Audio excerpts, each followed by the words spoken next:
Life is short. If you're lucky, you get around 80 years. Now, let's deduct the first 20 years where you're lost in your little bubble, and another 10 years where you're just figuring out how to survive outside that bubble. So let's say you're 30. That means you have around 50 years left, which might seem like a lot, but that's only another 50 summers. Only another 50 times you get to play Monopoly on Christmas Day. Now, speaking of Christmas, as you get older, you'll start seeing your parents and family a lot less. Maybe just once or twice a year during the festive break. So in reality, you might only see them another 10 to 20 times. And even then, you'll probably be on your phone rather than being fully in the moment.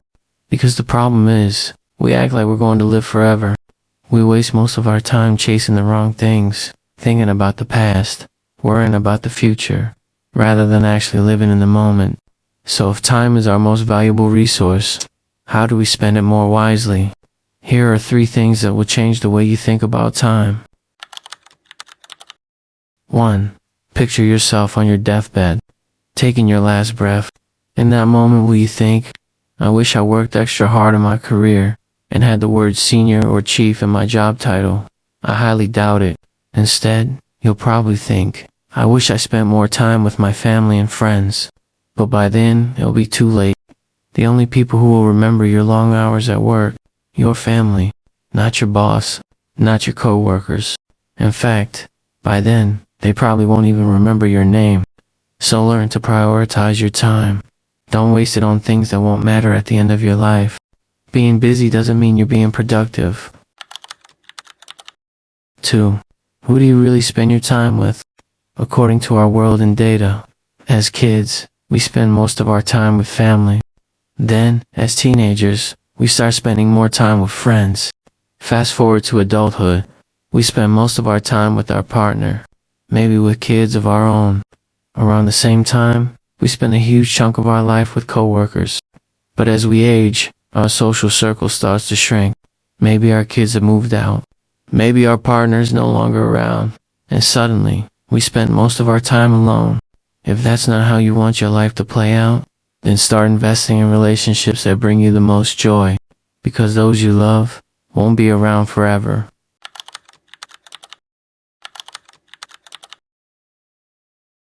3.